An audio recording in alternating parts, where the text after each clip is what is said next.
யார் அல்லாஹ்வுடைய பாதையில ஹிஜ்ரத் செய்து கொள்கிறார்களோ அவர் இறைவனிடத்திலே ஏராளமான நன்மதிப்புகளை பெற்றுக் கொள்வார்.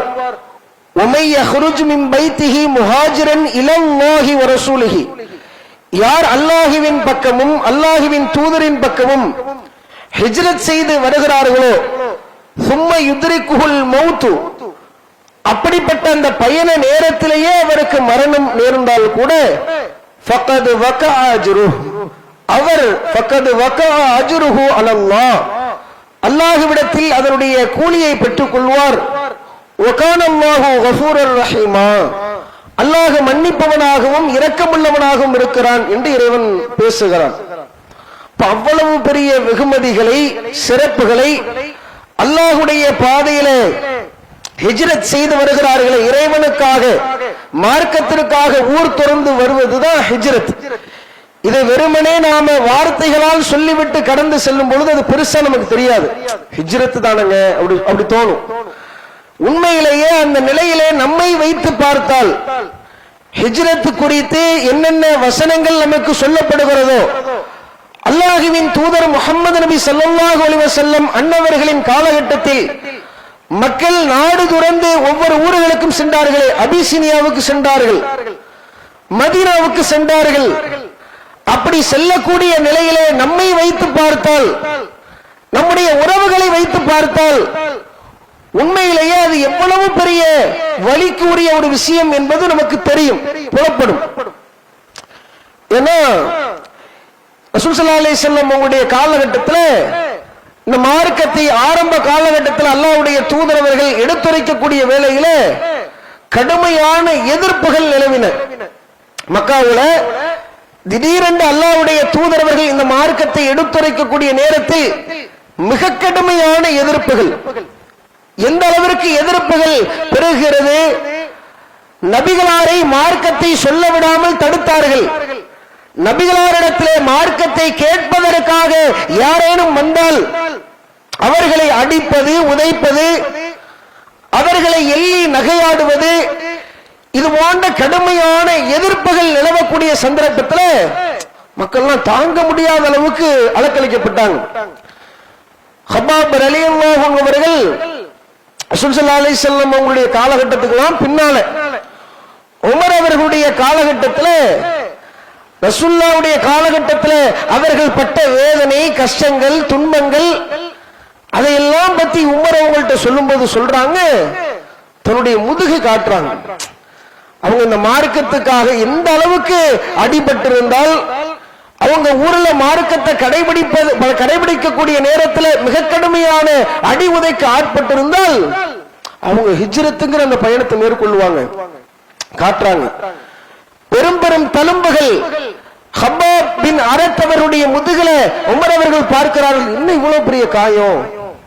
அதுதான் அவ்வளவுக்குள்ள அந்த வடு மாறாத அளவிற்கு ரெண்டு காலகட்டம் சென்றதற்கு பிறகும் அதனுடைய காயங்கள் வடு மாறவில்லை என்றால் எவ்வளவு வேதனை இருக்கும்னு பாருங்க.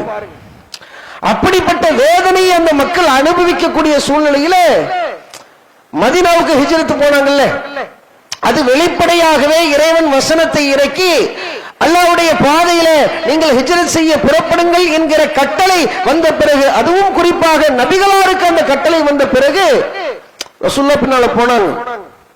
அதுக்கு முன்பாகவே இறைவன் மக்களுடைய விருப்பத்துக்கு விடுறான். இவ்வளவு அடிபட்டு மக்காவுல நீங்க வசிக்கக்கூடிய சந்தர்ப்பத்துல மக்காவில உள்ள பெரும் பெரும் தலைகள் உங்களை கடுமையான முறையில உங்களை வாட்டி வசக்கி எடுக்கக்கூடிய சூழல்ல நீங்க இங்க இருக்கணும்ன்ற அவசியம் இல்லை, நீங்க போகலாமே அப்படின்னு மக்களுடைய விருப்பத்திற்கு அல்லாஹ் விடுகிறார். இந்த நிகழ்வுகளை பார்ப்பதற்கு முன்பாக ஒவ்வொரு நபர்களும் நீங்கள் யோசித்துக் கொள்ளுங்கள், இந்த இஸ்லாத்திற்காக இந்த மார்க்கத்தை கடைபிடிப்பதற்காக நபித்தோழருடைய அர்ப்பணிப்பு, தியாகம் எந்த அளவுக்கு இருக்குங்கிறத நீங்க இந்த செய்திகள் மூலமா பார்க்க முடியுது. இப்ப நாம என்ன செய்தோம், இந்த மார்க்கத்திற்காக இறைவனை வணங்கி வழிபடுவதற்காக என்ன அர்ப்பணிப்புகளையும் தியாகங்களையும் செய்தோம் என்று யோசிக்கக்கூடிய அளவுல அவங்களுடைய தியாகம், அர்ப்பணிப்பு இருக்குது. அல்லாஹ் திருமறை குர்ஆன்ல சொல்றார், சூரா அஸ்-ஸுமர், அதாவது வெளிப்படையாக ஹிஜ்ரத் குறித்த அறிவிப்பு வருவதற்கு முன்பாகவே இறைவன் விருப்பத்திற்கு விடுகிறான். நீங்க போகலாம், நீங்க இங்கிருந்து கஷ்டப்படுவதை விட வெளியூர்களுக்கு நீங்கள் சென்று அங்கே அடைக்கலம் தேடிக்கொள்ளலாம் என்பது மாதிரியான வசனங்களை இறைவன் இறக்குகிறார். சூரா ஜுமர் 39வது அத்தியாயம் 10வது வசனம். குல் நபியே நீங்கள் சொல்லுங்கள், யா இபாதியல்லதீன ஆமனு, ஈமான் கொண்ட அடியார்களே, இத்தகூ ரப்பக்கும், உங்கள் இறைவனை நீங்கள் பயந்து கொள்ளுங்கள். லில்லதீன அஹ்ஸனு ஃபீ ஹாதிஹி துன்யா, இந்த உலக வாழ்க்கையில் யார் அழகிய முறையில் அமல் செய்கிறார்களோ அப்படிப்பட்டவருக்கு ஹஸனத்துன் ஹஸனத்துன், அவருக்கு நன்மைகள் உண்டு. வ அரதுல்லாஹி வாசிஅத்துன், அல்லாஹ்வுடைய பூமி விசாலமானது அப்படிங்கிற அல்லாஹ். இந்த பூமி நீங்க வசிக்கக்கூடிய பூமிங்கிறது அல்லாஹ் என்ன சொல்ல வர, குறிப்பிட்ட மக்கா மட்டும் கிடையாது. நீங்க இங்க இருந்து அடிபட்டு மிதிப்பட்டு சிரமப்பட்டு கொண்டிருக்கிறீர்களே அது மாத்திரம் கிடையாது. அல்லாஹ்வுடைய பூமி என்பது வாசிஅத்துன், அது விசாலமானது. இன்னமா யுவஃபஸ் ஸாபிரூன அஜ்ரஹும் பிகைரி ஹிசாப், நிச்சயமாக பொறுமையாளர்களுக்கு இறைவன் கணக்கில்லாமல் கூலியை வழங்குவான் அப்படின்ற வசனத்தை அல்லாஹ் சொல்கிறார். அப்ப இந்த வசனம் எதை குறிக்கிறது? மக்களுடைய விருப்பம். நீங்களா போறாருந்தா போகலாம், அல்லாஹ்வுடைய பூமி விசாலமா இருக்கு, நீங்கள் இங்கே சிரமப்பட வேண்டாம் கஷ்டப்பட வேண்டாம் என்கிற ரீதியில இறைவன் பேசுகிறார். அதே மாதிரி சூரா நஹ்ல் 16வது அத்தியாயத்தில் 41வது வசனத்தில் இறைவன் பேசுகிறான், வல்லதீன ஹாஜரு, இறைவனுடைய பாதையிலே, வல்லதீன ஹாஜரு ஃபில்லாஹி, அல்லாஹ்விற்காக ஹிஜ்ரத் செய்கிறார்களே அப்படிப்பட்டவர்கள், மின் பஅதி மா துலிமு, அவர்கள் அநீதத்துக்கு உள்ளாக்கப்பட்ட பிறகு, இந்த உலகத்துல அவங்க கடுமையான சிரமத்திற்கும் கஷ்டத்திற்கும் ஆளாக்கப்பட்ட பிறகு அல்லாஹ்வுடைய பாதையில ஹிஜ்ரத் செய்து செல்கிறார்களே அப்படிப்பட்டவர்கள், அன்னஹும் ஃபி துன்யா ஹஸனத்துன், அவர்களுக்கு அழகிய வாழ்விடத்தை நாம் கொடுப்போம்.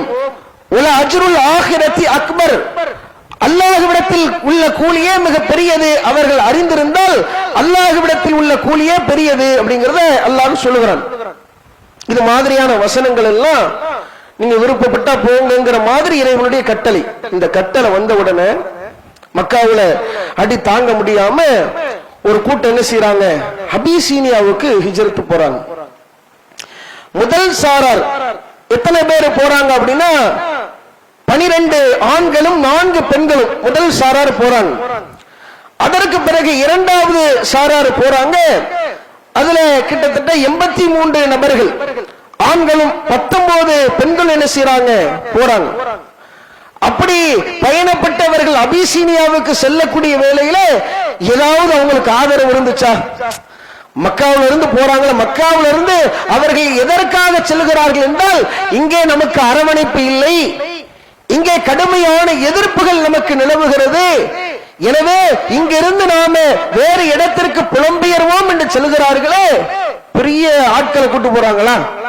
போனோடனே அப்படி வரவேற்கிறதுக்கு, வாங்க நீங்க எங்க நாட்டுக்கு தான் வரணும் அப்படின்னு வரவேற்பதற்கு ஆட்கள் இருக்கிறார்களா? இல்ல. ஆனாலும் போறாங்க. ஜாஃபர் பின் அபி தாலிப் அவருடைய தலைமையில செல்லக்கூடிய அந்த கூட்டம் அபிசீனியாவில் எப்படி இருக்கிறாங்க அப்படின்னா, இத உம்மு சலமா அப்படிங்கிற உம்மு சலமா ரலியல்லாஹு அன்ஹா அவர்கள், அல்லாஹ்வுடைய தூதர் ஸல்லல்லாஹு அலைஹி வஸல்லம் உடைய மனைவி. அவங்க ஆரம்பத்துல அவங்க அபூ சலமாங்கிறவங்களை என்ன செஞ்சிருந்தாங்க, திருமணம் பண்ணி இருந்தாங்க.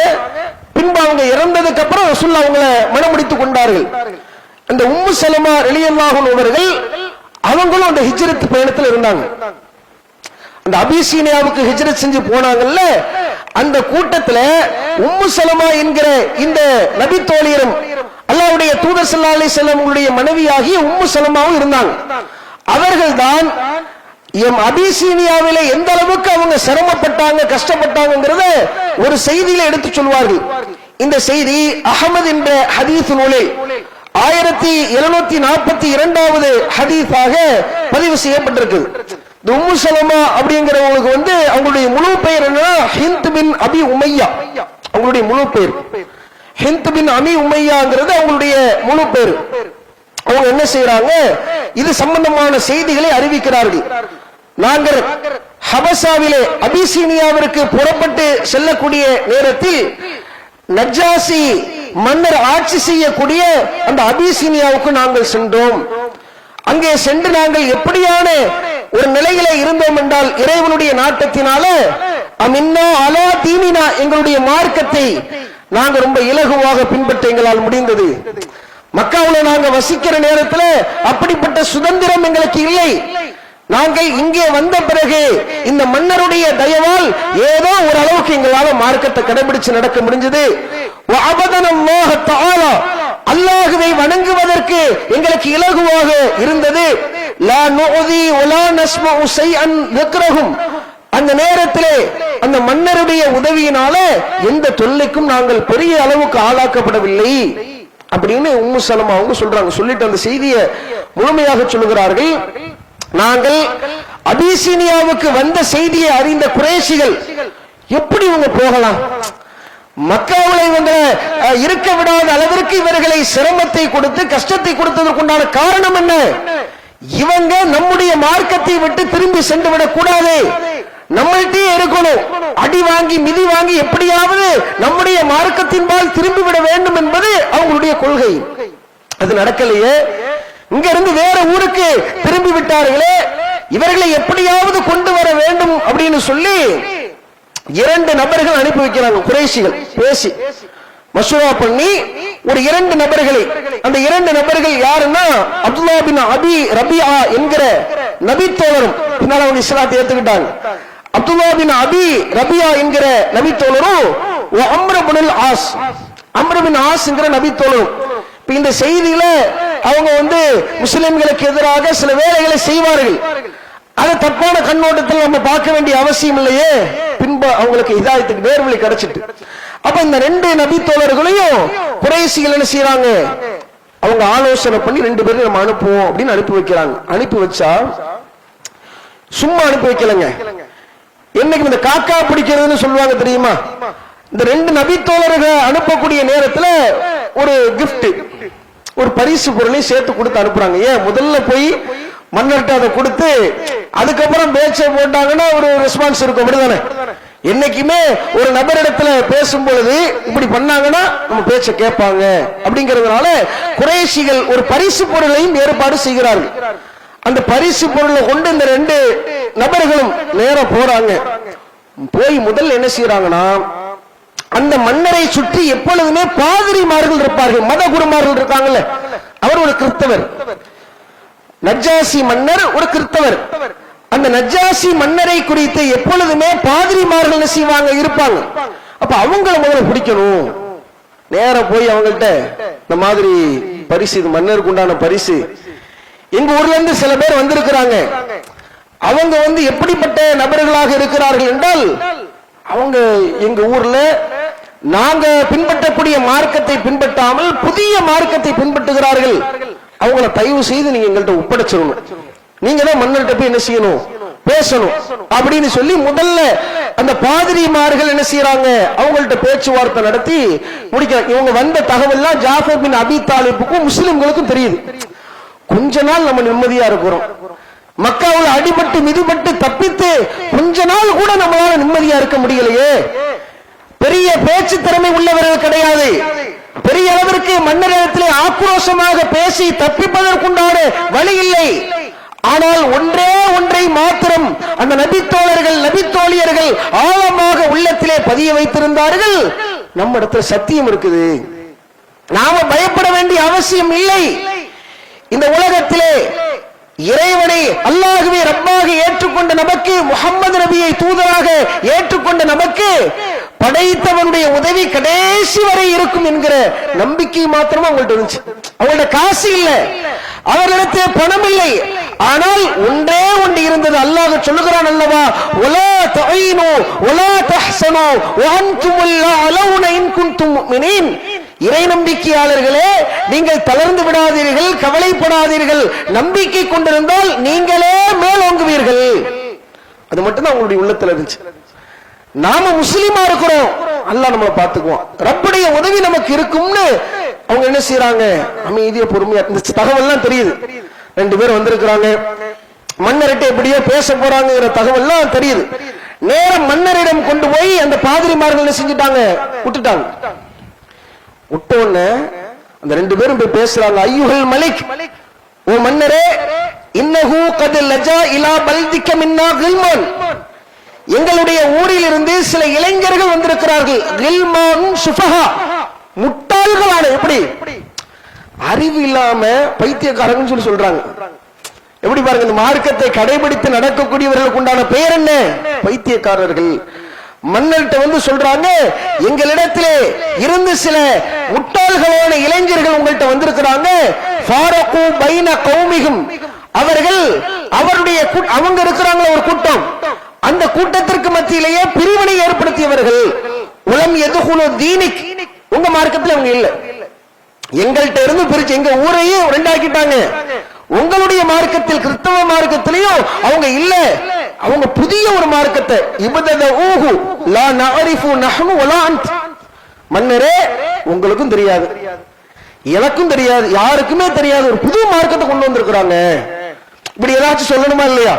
அப்பதான மன்னர் கோபப்படுவார், ஆத்திரப்படுவார், அப்படி கொண்டு வந்திருக்கிறாங்களா அப்படின்னு கேட்பார்ல. ஆனா இந்த நஜ்ஜாசி மன்னர் என்கிற இந்த மனிதர் இஸ்லாத்தை ஏத்துக்கிட்டாங்க. எவ்வளவு ஒரு ஆத்மார்த்தமான ஒரு ஆட்சியாளர் என்பதை பாருங்கள். மக்களிடத்திலே ஆட்சி செய்யும் பொழுது எவ்வளவு நீதமா நம்மை தேடி அடைக்கலம் தேடி ஒரு கூட்டம் வரக்கூடிய சந்தர்ப்பத்திலே ஊரிலே உள்ள பெரும் பெரும் தலைகள் அனுப்பி வைத்த நபர்கள் வந்து பேசும் பொழுது காசுக்காக, பணத்திற்காக, பரிசுக்காக ஆசைப்படாமல் நீதமாக நடப்பது என்பது சிரமமான ஒரு விஷயங்க. பொதுவா அதிகாரம் வந்துட்டாலே ஆணவம் வந்துடும் இல்லையா? ஆனா பாருங்க, இந்த நஜ்ஜாசி மன்னரை வந்து இவ்வளவு உருகி மெல்ட் ஆகி அவங்க பேசுறாங்க. அப்படி இப்படி நாங்க அப்படி, அவங்களுக்கு நாங்க நலன் தான், யார் இவங்க நலன் நாடுறாங்க. மக்காவுல அந்த மக்களை போட்டு படாத பாடுபடுத்தி அவர்களை கடுமையான முறையில தொந்தரவுக்கு உள்ளாக்கி ஊரை விட்டு அவங்க போகக்கூடிய அளவுக்கு கஷ்டப்படுத்திட்டு எப்படியா அனுப்பி எங்க தலைவர்கள் அவங்களை நினைச்சு வருத்தப்படுறாங்க. இவங்களெல்லாம் நீங்க எங்கள்கிட்டயே நீங்க திருப்பி அனுப்பிடுங்க, அந்த வேலையை நீங்க பண்ணிடணும் அப்படின்னு சொல்றாங்க. சொன்ன உடனே மன்னர் சொல்றாங்க, அப்படிலாம் உடனே என்ன செய்ய முடியாது, அனுப்ப முடியாது. இவங்க என்ன நம்பி வந்திருக்கிறாங்க, வந்திருக்கக்கூடிய அந்த மக்களுக்கு நான் உரிய விசாரணை நடத்தாமல், ஒருவேளை நீங்கள் சொன்னது உண்மை என்றால், நீங்க சொன்ன மாதிரி புதிய ஒரு மார்க்கத்தை அவர்கள் கொண்டு வந்திருந்தால், உங்களுடைய ஊரிலே பிரிவினையை ஏற்படுத்தி இருந்தால், நீங்கள் அவர்களுக்கு நலம் நாடுவதுதான் உண்மை என்றால் நான் அவங்களை திருப்பி அனுப்பிச்சிருவேன். உங்கள்கிட்ட பேச்சே கிடையாது. வந்த மக்களை எத்தனை நபர்கள் வந்திருந்தாலும் திருப்பி அனுப்பி விடுவேன். இல்லாமல் நீங்கள் சொல்லக்கூடிய சொல்லுக்கு மாற்றமாக ஏதாவது ஒன்றை அவர்கள் சொல்வார்கள் என்றால் குடிச்சு வச்சுக்க, ஒருத்தன் அனுப்ப மாட்டேன். இங்கதான் இருப்பாங்க. இப்படி சொல்லணும்லங்க, இப்படி சொல்வதற்கு ஒரு தைரியம் வேணும்ல. ஊர் மக்களே சேர்ந்து ஒரு நபரை அனுப்பக்கூடிய சந்தர்ப்பத்திலேயும் கூட பயப்படாம இப்படி சொல்வதற்கு ஒரு தைரியம் வேணும். அந்த மன்னர் இப்படி வார்த்தையை சொல்றாங்க. சொல்லிட்டு நேர ஜாஃபர் பின் அபி தாலிப் அவர்களை அந்த கூட்டத்தை மன்னர் அழைக்கிறாங்க. வராங்க. தாலிப் அவர்களும் அவர்களோடு இருக்கக்கூடிய அந்த நபி தோழர்களுடைய நிலையை யோசித்து பாருங்கள். பெரிய மன்னர் நம்மை அழைக்கிறார், நம்மிடத்தில் விசாரிக்க போகிறார், நாம் என்ன பதிலை சொல்ல போகிறோம்? நம்மோடு அல்லாஹ்வின் தூதர் அவர்கள் இல்லை, இந்த மார்க்கத்தை நமக்கு எடுத்து சொல்லக்கூடிய தூதர் நம்மிடத்தில் இல்லை, என்ன பேச போறோம்? கவலை இல்லை, அல்லாஹ் இருக்கிறான், படைச்சவன் இருக்கிறான். என்ன உண்டோ நாம் உள்ளதை எடுத்து சொல்வோம் அப்படிங்கிற தைரியத்துல மன்னர்கிட்ட வந்து பேசுறாங்கன்னா ஒரு சொற்ப கூட்டம்ங்க. யோசிச்சு பாருங்க. வந்து நிக்கிறாங்க, தளர்வடைந்த ஒரு குடலோடு ஜாஃபர் பின் அபி தாலிப் அவர்கள் வந்து நிற்கிறாங்க. கேட்கிறாங்க, என்ன இது மாதிரி உங்களை தேடி ரெண்டு பேர் வந்திருக்கிறாங்களே, உங்களை கூட்டு போகணும்னு சொல்றாங்களே, நீங்க முட்டாள்கள்னு சொல்றாங்களே, நீங்க புதிய மார்க்கத்தை கொண்டு வந்திருக்கிறீர்கள், உங்களை எல்லாம் திருப்பி அனுப்புவதற்கு என்னிடம் கோரிக்கை வைக்கிறார்களே, இது உண்மையா? சொன்ன உடனே ஆரம்பிக்கிறாங்க பாருங்க. ஜாஃபர் பின் அபி தாலிப் அவர்கள், அல்லாஹ் உங்களுக்கு அருள் புரியணும், அந்த நேரத்தில் அவங்க பேசின பேச்சு அந்த மன்னரை அப்படியே உடைத்து விட்டது. அப்படி உருகிட்டாங்க. ஐயுஹல் மலிக், தளர்வுற்ற குரலோடு பேசுகிறார்கள் ஜாஃபர் பின் அபி தாலிப் அவர்கள். ஓ மன்னரே, குன்னா கௌமன் அஹ்லல் ஜாஹிலியா, நாங்கள் அறியாமை காலத்து மக்களாக இருந்தோம். நாங்கள் வாழக்கூடிய அந்த நாட்களிலே எங்களுடைய வாழ்க்கை எப்படி நகர்ந்தது என்றால் அறியாமை கால வாழ்க்கையிலே நாங்கள் வாழ்ந்து கொண்டிருந்தோம். நஅபுதுல் அஸ்னாம், நாங்கள் சிலைகளை வணங்கினோம். உனஅகுலுல் மைத்தத, இறந்தவர்களை புசித்துக் கொண்டிருந்தோம், சாப்பிட்டுக் கொண்டிருந்தோம். உனஅத்தில் ஃபவாஹிஷ், அருவருக்கத்தக்க மோசமான காரியங்களை நாங்கள் செய்து கொண்டிருந்தோம். எப்படி அது ஆத்மார்த்தமா உணர்ந்து ஜாஃபர் பின் அபி தாலிப் அவங்க பேசுறாங்க பாருங்களேன். சும்மாவும் அந்த மன்னர் விட மாட்டாரு. ஆத்மார்த்தமா இப்படி இருந்தோம், சிலைகளை வணங்கணும், செத்தவங்களை சாப்பிட்டோம், மோசமான வெறுக்கத்தக்க காரியங்களை நாங்கள் செய்து கொண்டிருந்தோம். உனக்தவுல் அரஹாம், உறவுகளை நாங்கள் பேணி நடப்பது கிடையாது, துண்டித்து வாழ்ந்தோம். உனுசிஉல் ஜிவார், அண்டை வீட்டுக்காரர்களை நாங்கள் மதிப்பது கிடையாது, அவர்களுக்கு தொந்தரவு கொடுத்து வந்தோம். எங்களிலே பலமானவர்கள் பலவீனமானவர்களை அடித்து பொசுக்கி சாப்பிட்டுக் கொண்டிருந்தார்கள். இப்படியே எங்களுடைய வாழ்நாள் கடந்து கொண்டிருந்தது. முட்டாள்களாக, அறிவினர்களாக, ஜாகிலியா மக்களாக எங்களுடைய வாழ்க்கை கடந்து செல்லக்கூடிய வேளையிலே இறைவன் எங்களிடமிருந்தே ஒரு தூதரை எங்களுக்கு அனுப்பினான். அவருடைய உண்மை தன்மையை நாங்கள் அறிவோம், அவருடைய நம்பகத்தன்மையை நாங்கள் அறிவோம்.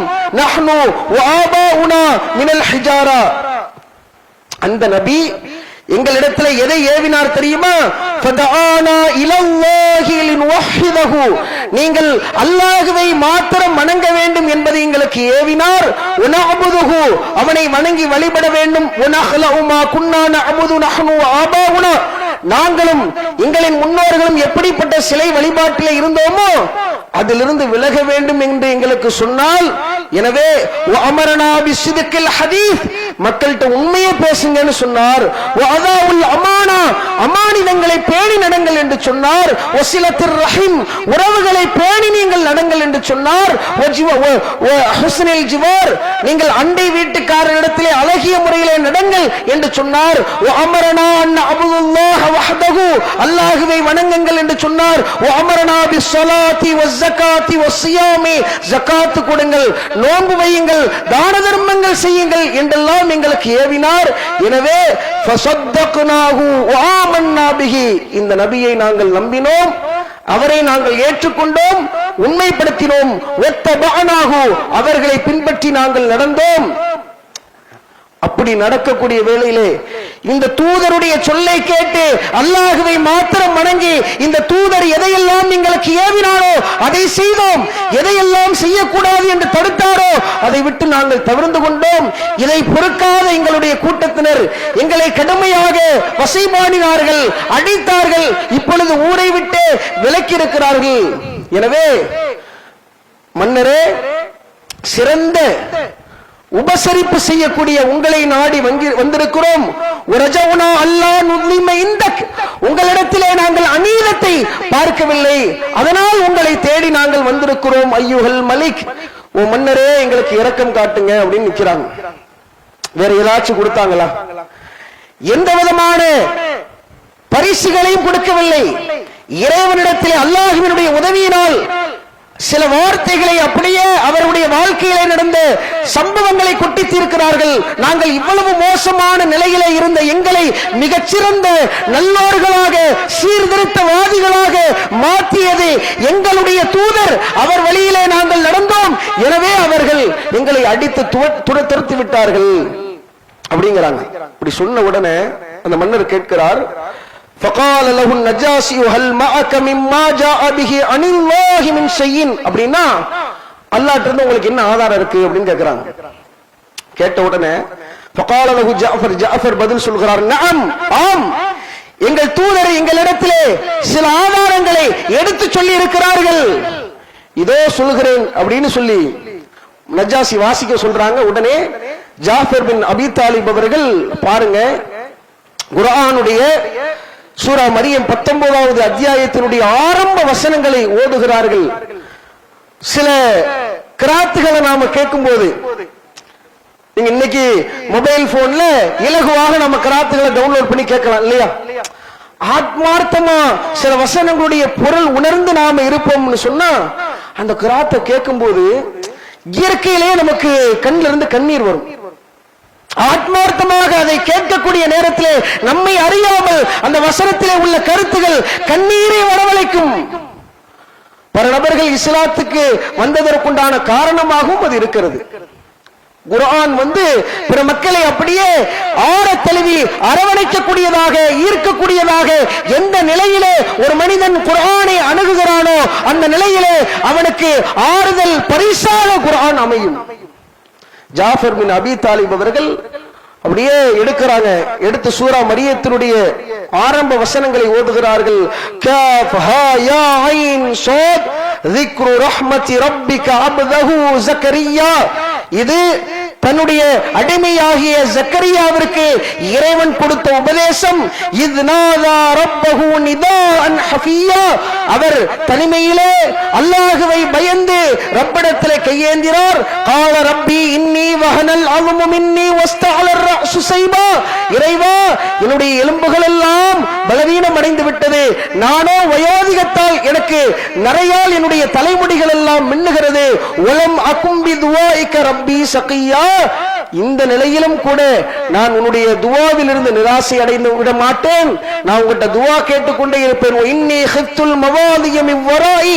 எனக்கு பிறகு சந்ததிகளை நான் பயப்படுகிறேன் அப்படின்னு சொல்லி அவங்க துஆ செய்த அந்த நிகழ்வுகள் ஆரம்ப வசனத்தை அப்படியே ஓதுறாங்க. ஓதக்கூடிய நேரத்தில்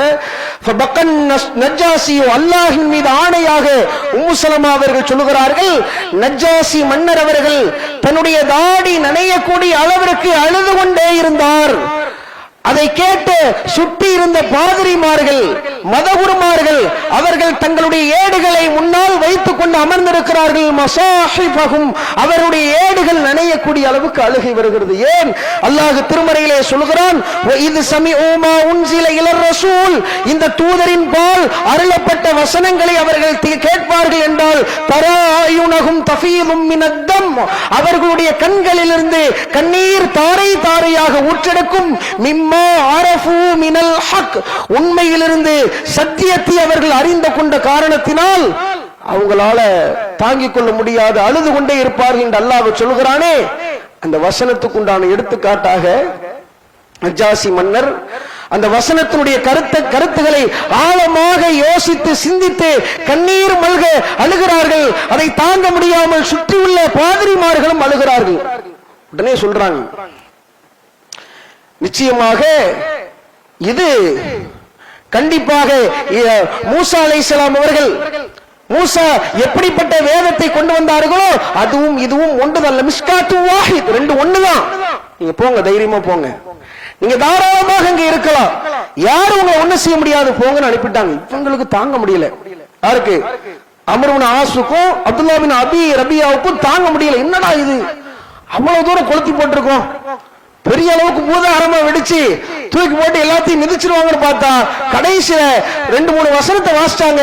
உடனே இவர் அழுக, எல்லாரும் அழுக, அங்க சாப்டர் க்ளோஸ் முடிஞ்சுட்ட, எல்லாரும் போங்கன்னு சபையை கலைச்சிட்டாங்க. ஆனாலும் அவங்களுக்கு பொறுக்க முடியல. 2 பேரும் பேசிக்கிறாங்க. அம்ர் இப்னு ஆஸ் சொல்றாரு, வல்லாஹி அல்லாஹ் மீது ஆணையாக லாத்தி என்ன கதன் அன்ஹும், நாளைக்கு வருவேன், நாளைக்கு மன்னரிடத்தை விட மாட்டேன்.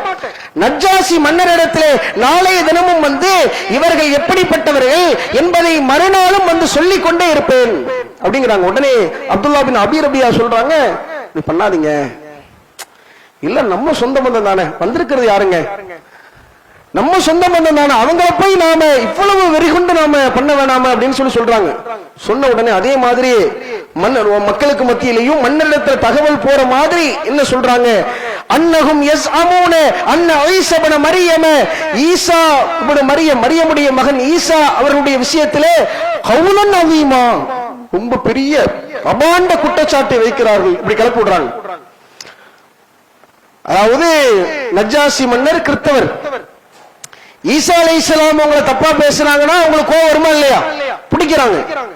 கௌலன் அதீமா, மன்னரே இவங்க என்ன செய்யறாங்க தெரியுமா, இவர்கள் ஈசாவுடைய விஷயத்திலே, மரியமுடைய மகன் ஈசாவுடைய விஷயத்திலே கௌலன் அதீமா, பிரம்மாண்டமான ஒரு குற்றச்சாட்டு வைக்கிறார்கள். மன்னர் மறுபடியும் கூப்பிடுறாங்க, வாங்க, இது தெரியுது, இதுவும் ஜாஃபர் பின் அபி தாலிப் உங்களுக்கு தெரியுது.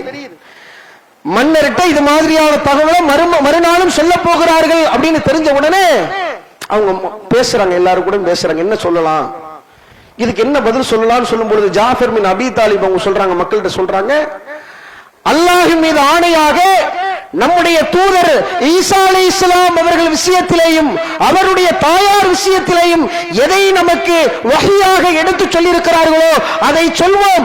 எவனுக்கும் நாம் பயப்பட வேண்டிய அவசியம் இல்லை, உள்ளதை சொல்லுவோம். யார் என்ன பண்ணுவா, என்ன இருக்கோ அதை சொல்லுவோம், பாத்துக்க ரப்பு இருக்கா நம்மளோட அப்படின்னு போறாங்க. நேர உள்ள நுழைறாங்க. நுழைஞ்ச உடனே கேட்கிறாங்க, மாதா தகூலுன ஃபீ ஈஸா இப்னு மரியம். மன்னர் கேட்கிறார், மரியமுடைய மகன் ஈசாவுடைய விஷயத்தில் உங்களுடைய கூற்று என்ன? ஃபகால ஜாஃபர் பின் அபி தாலிப். ஜாஃபர் பின் அபி தாலிப் அவர்கள் சொல்கிறார்கள், நகூலு ஃபீஹி அல்லதி ஜாஅனா பிஹி நபியுனா. எங்களுடைய தூதர் எங்களுக்கு அவருடைய விஷயத்திலே எதை சொன்னார்களோ அதைத்தான் மன்னரே நாங்கள் உங்களிடத்திலே சொல்கிறோம். ஹுவ அப்துல்லாஹ், அவர் அல்லாஹ்வின் அடிமை. ஈசா அலைஹிஸ்ஸலாம் அவர்கள் தூதராக வந்த ஈசா அலைஹிஸ்ஸலாம் அவர்கள் அவர் அல்லாஹ்வுடைய அடிமை. வ ரசூலுஹு, அவனுடைய தூதர். ரூஹுஹு, அவனுடைய ரூஹ். வ கலிமத்துஹு, அல்லாஹ்வுடைய வார்த்தை. அல்காஹா இலா மரியமல் அஸ்ரா அல் பதூல். கண்ணியம் மிக்க அந்த மரியம் அவர்களிடத்திலே அல்லாஹ் அந்த ரூஹை செலுத்தினான், அல்லாஹ் அந்த ரூஹை போட்டான் அப்படிங்கிறாங்க. சொன்ன உடனே நஜ்ஜாசி மன்னருக்கு அவ்வளவு ஆத்மார்த்தமான ஒரு சந்தோஷம்.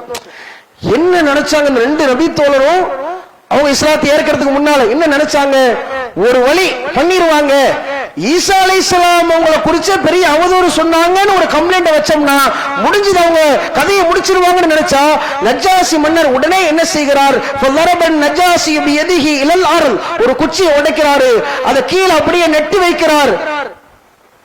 இது மாதிரி உள்ளதை உள்ளபடி எந்த விதமான நெளிவு சுழிவு இல்லாமல் மிகச் சரியாக ஈசா அலைஹிஸ்ஸலாம் அவருடைய விஷயத்திலே நீங்கள் சொன்னது எல்லாம் உண்மைதான்.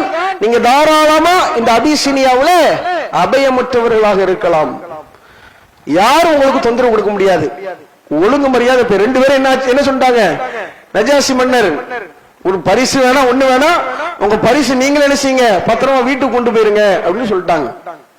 அதுக்கப்புறம் அந்த மக்கள் அந்த ஊர்ல இருந்தாலும் சில கஷ்டங்கள் அனுபவிச்சாங்க. எப்படி நஜ்ஜாசி மன்னருக்கு ரொம்ப விருப்பமான ஒன்று, ஆனால் அந்த ஊர் மக்கள் எல்லாரும் யாரு, கிறிஸ்தவர்கள் தானே. அந்த பாதிரிமார்கள் அந்த ஊரை சுற்றி இருக்கக்கூடிய எல்லாரும் கிறிஸ்தவர்கள் தான். பெரிய அளவுக்கு உண்டான அரவணைப்பு இருந்துச்சு, அவங்களால இஸ்லாத்தை கடைபிடிக்க முடிந்தது. ஆனாலும் பெரிய அளவிற்கு உண்டான அரவணைப்பு அவங்களுக்கு கிடைக்கல. அது எப்படி நாம தெரிய முடிகிறது என்றால், அஸ்மா பின்த் உமைஸ் அப்படிங்கிற ஒரு நபி தோழியர். அவங்க யாரு, அவங்க 2 ஹிஜ்ரத் செஞ்சிருக்கிறாங்க. எப்படி 2 ஹிஜ்ரத் செஞ்சிருக்கிறாங்க, அபிசீனியாவுக்கு வந்தாங்கல்ல அந்த கூட்டத்தோட இந்த அஸ்மா பின்த் உமைஸ் என்கிற இந்த நபி தோழியரும் அந்த அபிசீனியாவுக்கு பயணப்பட்ட வந்த மக்களோடு வந்தாங்க. பின்பு அபு மூசா அவங்க கடல் வழி மார்க்கமாக யமன்ல இருந்து என்ன செய்யறாங்க, வருவாங்க, அபிசீனியாவுக்கு வருவாங்க. அபிசீனியாவுக்கு வந்து அங்கிருந்து மதீனாவுக்கு போவாங்க. மொத்தம் 2 ஹிஜ்ரத் அவங்களுக்கு. அதனால இவங்க 2 ஹிஜ்ரத் செய்தவர்கள் அப்படின்ற பேர் எடுப்பாங்க. அப்ப அவங்க ஒரு கட்டத்துல மதீனாவுக்கு வந்ததுக்கு அப்புறம் மதீனாவுல அஸ்மா பின்த் உமைஸ் அவர்கள் ஹப்சாவோடு இருப்பாங்க. ஹப்சா யாரு, உமர் அவங்களுடைய மகளார். ஹப்சாவோடு இருக்கும்போது நேர வந்து கேட்கறாங்க, இது யாரு, இது மாதிரி அஸ்மானா யாரு, அவங்க யாரு அப்படி என்னன்னு விசாரிக்கிறாங்க. விசாரிச்ச உடனே அவங்க இது மாதிரி கடல் வழி மார்க்கமாக வந்தவர்கள், அபிசீனியாவில் ஒரு ஹிஜ்ரத் பண்ணாங்க, அதுக்கப்புறம் இங்க வந்தாங்கன்னு தகவல் கொடுக்கும் போது உமர் அவர்கள் பேசுறாங்க, உங்களை என்னதான் இருந்தாலும் உங்களை விட நாங்க தான் ரசூலுல்லாவுக்கு ரொம்ப ரொம்ப நெருக்கமானவர்கள், ரொம்ப தகுதி, ரசூலுல்லாவோடு நாங்க தான் ரொம்ப தகுதியானவர்கள் அப்படிங்கிறாங்க. சொன்ன உடனே அஸ்மா பின்த் உமைஸுக்கு கடுமையா கோவம் வருது. எந்த அளவுக்கு கோவம் வருது, அவங்க சொல்றாங்க, வகாலத் கல்லா வல்லாஹி குன்தும் மஅ ரசூலில்லாஹி ஸல்லல்லாஹு அலைஹி வஸல்லம் யுத்இமு ஜாயிக்கும். என்ன நினைச்சுக்கிட்டாங்க உமர், போய் அபிசீனியாவுக்கு போனவங்க அங்க எப்படி ரொம்ப ஜாலியா அங்க சந்தோஷமா மன்னருடைய அரவணைப்புல பெரிய அமைச்சர் பதவி எல்லாம் கொடுத்து சந்தோஷமா இருந்துட்டாங்கன்னு நினைச்சிட்டாங்க. மனுஷன் தானே உமர் அவர்களும். அப்படி சொல்லவும் கடுமையாக கோபப்பட்ட அஸ்மா பின்த் உமைஸ் அவர்கள் சொல்கிறார்கள், அல்லாஹ்வின் மீது ஆணையாக குன்தும் மா ரசூலில்லாஹி ஸல்லல்லாஹு அலைஹி வஸல்லம் யுத்இமு ஜாயியக்கும், உங்களிலே பசித்தவர்களுக்கு உணவு கொடுக்கப்பட்டது ஏன்? நீங்கள் மதீனாவிற்கு ஹிஜ்ரத் செய்து சென்ற பொழுது உங்களோடு தூதர் இருந்தார், முஹம்மது நபி ஸல்லல்லாஹு அலைஹி வஸல்லம் அன்னவர்கள் உங்களோடு இருந்தார்கள், அதனால் அன்சாரிகளாகி அவர்கள் உங்களுக்கு உணவு கொடுத்து அரவணைத்தார்கள். வயது ஜாஹிலக்கும், உங்களை அழகான முறையிலே உபசரித்தார்கள். ஒரு மக்கள் உபசரித்தாங்கல்ல, உங்களை நல்ல விதத்திலே பார்த்து கொண்டார்கள். ஆனால் நாங்களோ எதிரிகளுடைய, ஊர் மக்கள் கிறிஸ்தவர்கள் தானே, கடுமையா கோபப்படக்கூடியவங்க தானே, அந்த ஊர்ல நாங்கள் வசித்தோம். பில் ஹபஸா, ஹபஸாவிலே நாங்கள் கஷ்டப்பட்டோம், கடினப்பட்டோம். வஸாலிக ஃபில்லாஹி வ ஃபீ ரசூலில்லாஹி ஸல்லல்லாஹு அலைஹி வஸல்லம். இதுவெல்லாம் எதற்காக தெரியுமா? ஹபஸாவிலே உணவு எங்களுக்கு கிடைக்காவிட்டாலும் அவ்வளவு சிரமத்தோடு கஷ்டத்தோடு ஏன் ஹபஸாவிலே நாங்கள் தங்கினோம் தெரியுமா? அல்லாஹ்விற்காக தங்கினோம், அல்லாஹ்வுடைய தூதரவர்களுக்காக தங்கினோம், வேற எந்த காரணமும் இல்லை. ஆனா நீங்க ரொம்ப சர்வ சாதாரணமா அஹக்கு பி ரசூலில்லாஹ்னு சொல்றீங்களே, உங்களை விட நாங்க தான் ரசூலுல்லாஹ்வுக்கு ரொம்ப ரசூலுல்லாஹ்விடத்திலே நெருக்கமானவர்கள் என்று சொல்கிறீர்களே, அல்லாஹ்வின் மீது ஆணையாக சொல்கிறேன், நான் இந்த செய்தியை அல்லாஹ்வின் தூதரவரிடத்திலே சொல்லுகிற வரை நான் சாப்பிட மாட்டேன், பருக மாட்டேன். ஸாலிகல் நபி ஸல்லல்லாஹு அலைஹி வஸல்லம் அஸ்அலஹு வல்லாஹி லா அக்திப், அல்லாஹ்வின் தூதரவரிடத்திலே இந்த செய்தியை நான் சொல்லும் பொழுது பொய் சொல்ல மாட்டேன். வலா அஸீகு வலா அஸீது அலைஹி, கூடுதல் குறைவாக பிணைந்து சொல்ல மாட்டேன். சில பேர் அப்படி சொல்லுவாங்க பாத்தீங்களா, அவங்களுக்கு கஷ்டம்னு அந்த கம்ப்ளைண்ட் போய் சொல்லும் போது என்ன கொன்று வந்துட்டாங்க, சங்கல கத்திய வச்சு இறக்கிற வந்துட்டாங்க அப்படி சொல்லுவாங்கல்ல, அவங்க அஸ்மா பின்த் உமைஸ் சொல்றாங்க, அப்படிலாம் நான் சொல்ல மாட்டேன். நீங்கள் என்ன வார்த்தைகளை என்னிடத்தில் சொன்னீர்களோ அந்த வார்த்தையை கூட்டாமல் குறைக்காமல் உள்ளதை உள்ளபடி நபிகள் நாயகம் ஸல்லல்லாஹு அலைஹி வஸல்லம் அவர்களிடத்திலே நான் சொல்லுகிற வரை சாப்பிட மாட்டேன், குடிக்க மாட்டேங்கிறாங்க. அவ்வளவுக்குள்ள உங்களுக்கு கஷ்டமா இருக்கு அந்த வார்த்தை, எப்படி எப்படி சொல்ல முடியும்? ஹபஸாவில எவ்வளவு கஷ்டப்பட்டோம், சர்வ சாதாரணமாக இந்த உமர் அவர்கள் இப்படி சொல்லி விட்டார்கள் அப்படின்னு சொல்லி ரசூலுல்லாஹ் வந்தோன்னு சொல்றாங்க, யா நபி அல்லாஹ் இன்ன உமர கால கதா வ கதா, உமர் இப்படி இப்படிலாம் எங்களை சொன்னாங்க, எங்களுக்கு ரொம்ப சங்கடமாச்சுன்னு சொன்னோன்னே ரசூல் ஸல்லல்லாஹு அலைஹி வஸல்லம் அவங்க சொல்றாங்க, லைஸ பிஹக் பி மின்கும், உண்மையில் அவர்களை விட நீங்கள் தான் எனக்கு ரொம்ப தகுதியானவர்கள். உலஹு வலி அஸ்ஹாபிஹி ஹுஜ்ரத்து வாஹித், உங்களுக்கும் உங்களுடைய தோதருக்கும், அதாவது உங்கள்கிட்ட பேசுற சண்டை போட்டாரு அவருக்கும் ஒரு ஹிஜ்ரத் தான். அவர் மக்காவிலிருந்து மதீனாவிற்கு வந்தார், அவரோடு சில தோழர்கள் வந்தார்கள், எல்லாரும் செய்த ஹிஜ்ரத் ஒரே ஒரு ஹிஜ்ரத் தான். ஆனால் உலக்கும் அன்தும் அஹ்லஸ் ஸஃபீனா, கப்பலிலே மதீனாவிற்கு வந்தடைந்திருக்கிறீர்களே, அபிசீனியாவிலிருந்து மதீனாவிற்கு கடல் மார்க்கமாக வந்த கப்பல் தோழர்களாகிய நீங்கள், உங்களுக்கு ஹிஜ்ரத் தான், 2 ஹிஜ்ரத் இருக்குது அப்படிங்கிறாங்க. இந்த வார்த்தை அபு மூசா அவங்களும் அதுல உண்டு. இந்த அபு மூசா அவர்களும் அபு மூசாவோடு அந்த கப்பலிலே பயணப்பட்டவர்களும் இந்த செய்தியை அவர்களிடத்திலே அஸ்மாவிடத்திலே கேட்கும் பொழுது இப்படி ரசூலுல்லாஹ் சொன்னாங்களா, இப்படி அல்லாஹ்வுடைய தூதரவர்கள் நாங்கள் தான் கப்பல் வாசிகளாகிய நாம தான் ரொம்ப தகுதி படைத்தவர்கள் என்று அல்லாஹ்வின் தூதரவர்கள் சொன்னார்களா, இதை விட சிறந்த சொல்லை இந்த உலகத்திலே நான் பெறவே மாட்டேன் என்று சொல்லி அந்த வார்த்தையை மறுபடியும் அஸ்மாட்ட கேட்டுக்கிட்டே இருக்காங்க. இப்படியா சொன்னாங்க ரசூலுல்லாஹ், இப்படியா சொன்னாங்கன்னு சந்தோஷப்பட்டு கேட்டாருங்கிற செய்தியை பார்க்க முடிகிறது. அப்ப நாம இப்படி அபிசீனியாவுக்கு சென்ற அந்த மக்கள் அவ்வளவு சிரமங்களையும் கஷ்டத்தையும் என்ன செஞ்சாங்க, அனுபவிச்சாங்க. எதற்காக இவ்வளவு கஷ்டங்களையும் சிரமங்களையும் பட்டார்கள்? இந்த மார்க்கத்திற்காக இவ்வளவு பெரிய தியாகத்தை இன்னைக்கு அவங்களுடைய காலகட்டத்தில் செஞ்சிருக்கிறாங்க. அதே மாதிரி இந்த மதீனாவுடைய அந்த ஹிஜ்ரத் பயணம் இருக்குல்ல, அதுவும் லேசுப்பட்ட ஒரு பயணம் கிடையாது, அதுவும் ஒரு கடினமான ஒரு பயணம் தான். இறைவனுடைய கட்டளை வெளிப்படையாக வருகிறது, நீங்கள் அல்லாஹ்வுடைய பாதையில ஹிஜ்ரத் செய்யக்கூடாதா என்கிற வசனம் இறக்கப்பட்ட உடனே அல்லாஹ்வுடைய தூதர் ஸல்லல்லாஹு அலைஹி வஸல்லம் உங்களுக்கு ஹிஜ்ரத் செய்ய வேண்டும் என்கிற கட்டளை வந்தவுடன் அதுக்கு முன்னால சில நபி தோழர்களும் போனாங்க, ரசூலுல்லாஹ் போறாங்க. ரசூல் ஸல்லல்லாஹு அலைஹி வஸல்லம் அவங்களும் அபூபக்கர் ரலியல்லாஹு அன்ஹு அவர்களும் அவங்க சென்ற அந்த செய்திகளை நம்ம ஹதீஸ்கள்ல பல இடங்கள்ல கேள்விப்பட்டிருப்போம். ரொம்ப சிரமப்பட்டு கஷ்டப்பட்டு ஊர் மக்களுடைய கண்ணில் மாட்டாம, ஏன்னா ரசூலுல்லாஹ்வை ரசூலுல்லாஹ் போறாங்கங்கிற தகவல் தெரிஞ்ச உடனே அல்லாஹ்வுடைய தூதர் அவர்களை இழுத்து போடுவதற்காக, நபிகளாரை அடிப்பதற்காக, ஊரோடு வைப்பதற்காக பெரிய அளவுக்கு கங்கணம் கட்டி கொண்டிருந்தார்கள். கடைசியில ரசூலுல்லாஹ் அங்க ஆளை மாத்தி உட்கார வச்சு ரசூலுல்லாஹ் என்ன செஞ்சாங்க, கிளம்பி வந்துட்டாங்க. அபூபக்கர் அவர்களுக்கு உண்டான ஒட்டகத்திலே அபூபக்கர் அவர்களும் அல்லாஹ்வுடைய தூதர் அவர்களும் பயணப்பட்டு போனார்கள். குகையிலே ஒதுங்கினார்கள். அந்த சம்பவத்தை அல்லாஹ் சொல்லும் பொழுது குர்ஆனிலே சூரா தௌபா 9வது அத்தியாயத்தில் 40வது வசனத்திலே சொல்கிறான், குகையிலே இருக்கக்கூடிய நேரத்தில் இது யகூலு லிசாஹிபி, தன்னுடைய தோழருக்கு இந்த நபி சொன்னார், லா தஹஸன் இன்னல்லாஹ மஅனா. குகையிலே எதிரிகள் வந்து பார்க்கும் பொழுது அவங்க நினைச்சிருந்தா, அதாவது கடவுளுடைய இறைவனுடைய நாட்டம் இருந்தா கண்டிப்பா பார்த்திருப்பாங்க.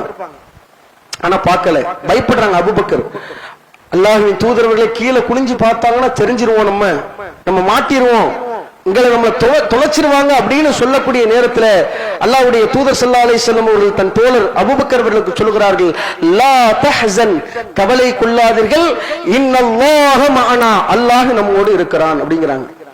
அப்படியே கஷ்டப்பட்டு சிரமப்பட்டு ஒரு வழியா மதீனாவுக்கு போய் என்ன செஞ்சிருவாங்க, அடைஞ்சிருவாங்க.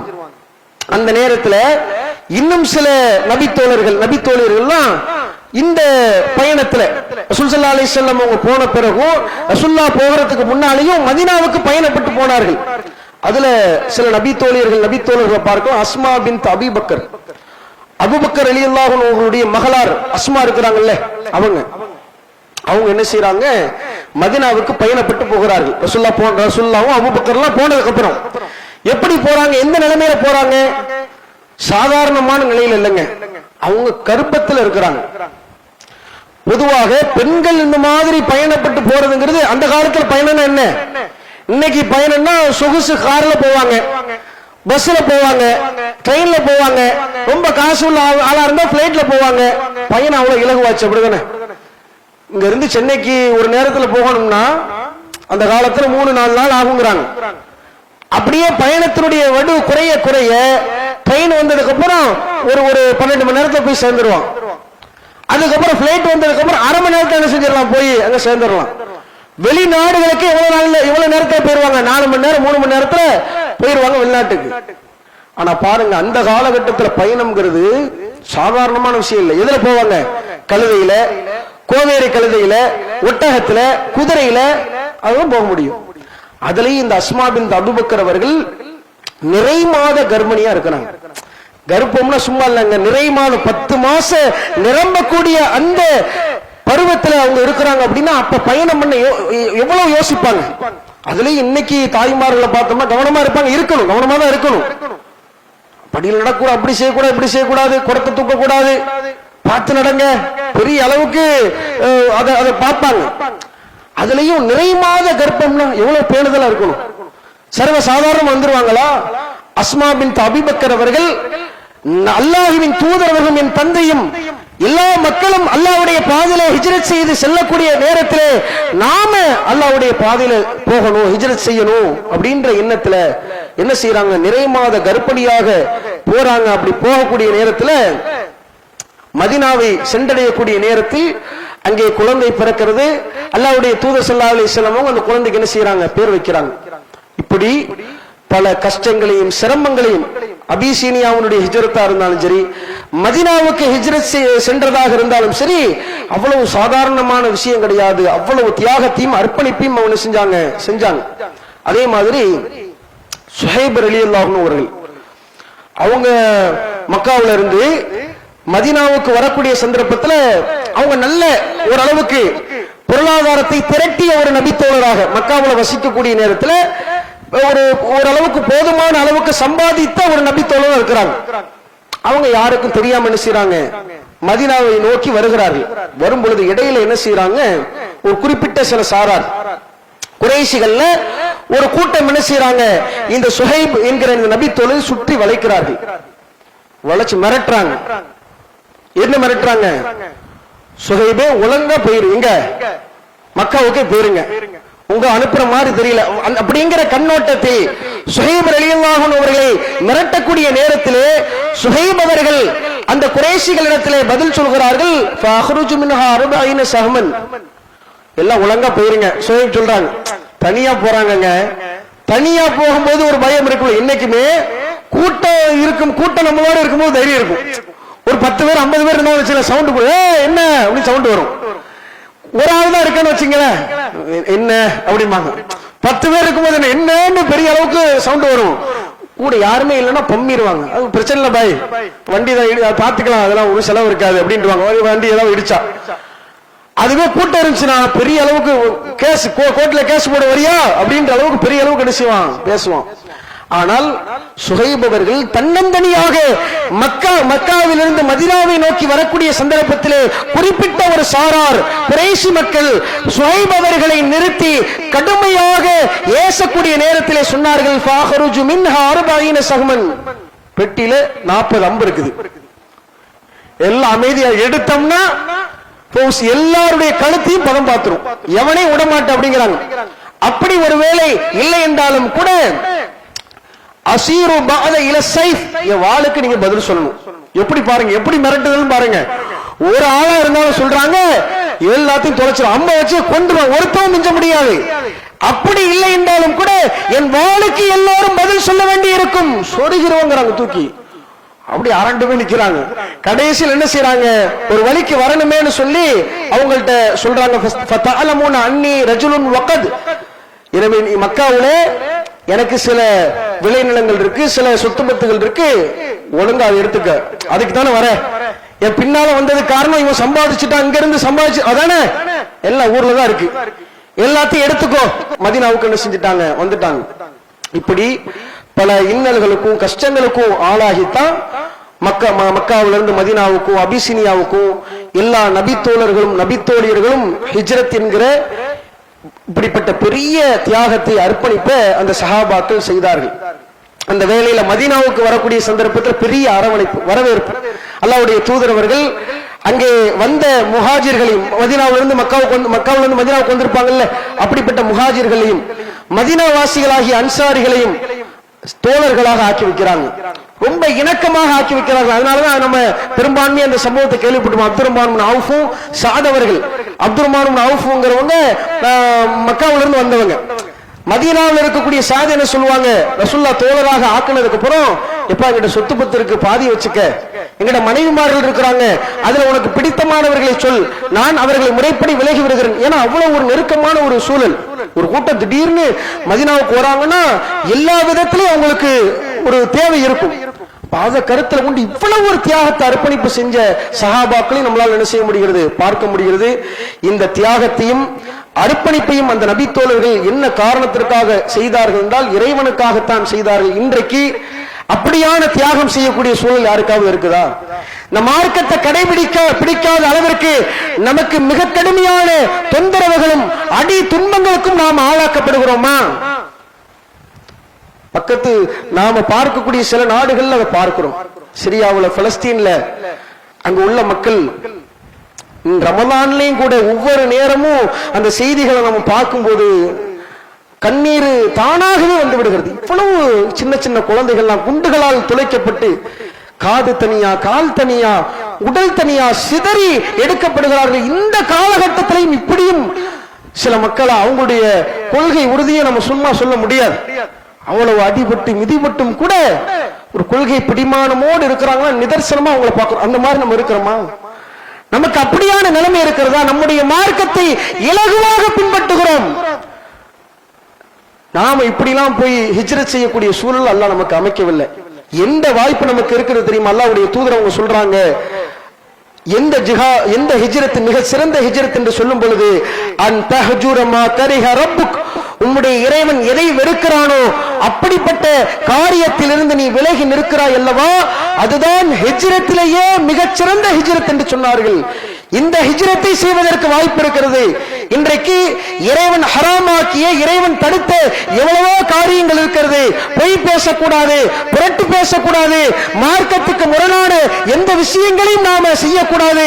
ஆனால் அதையெல்லாம் செய்யக்கூடியவர்களாக இருக்கிறோமே, இதை செய்யாமல் இருப்பது மிகச்சிறந்த மிகப்பெரிய ஒரு ஹிஜ்ரத் என்று அல்லாஹ்வுடைய தூதர் அவங்க சொல்றாங்க. இன்னும் ரசூல் ஸல்லல்லாஹு அலைஹி வஸல்லம் அவங்க சொல்லும் பொழுது, அல் இபாதத்து ஃபில் ஹஜ்ர், சிரமமான காலகட்டத்திலே வணக்க வழிபாடுகளில் ஈடுபடுவது இளைய தோழர்களே, என்னோடு நீங்கள் ஹிஜ்ரத் செய்ததற்கு சமம் என்று சொன்னார்கள்.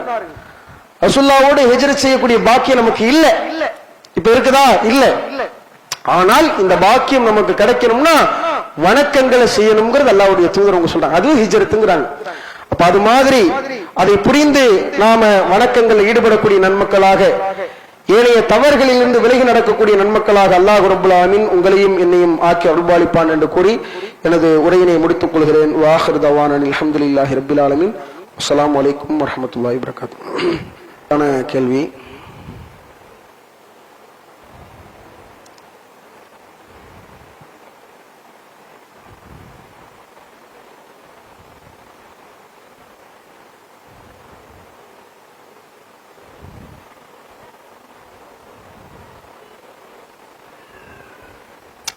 நஜாசி மன்னர்கிட்ட ரெண்டு நபித்தோழர்கள் வந்து நெசிவாங்க, பேசுவாங்க. பேசினதுக்கு அப்புறம் நஜாசி மன்னர் ஜாஃபர் பின் அபி தாலிப் அவங்களுடைய கருத்தை கேட்டு விட்டுருவாங்க. முதல் நாள் என்ன செஞ்சிருவாங்க? விட்டுருவாங்க.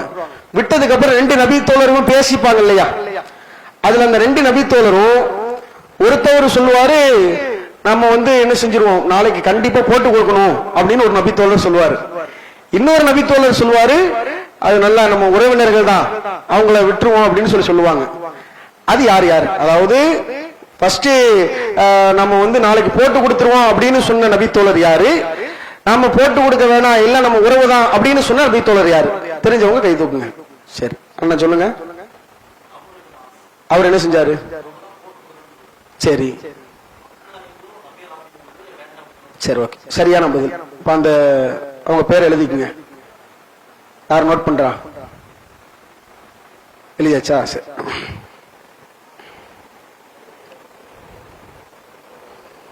அடுத்து பெண்களுக்கான கேள்வி என்னன்னா,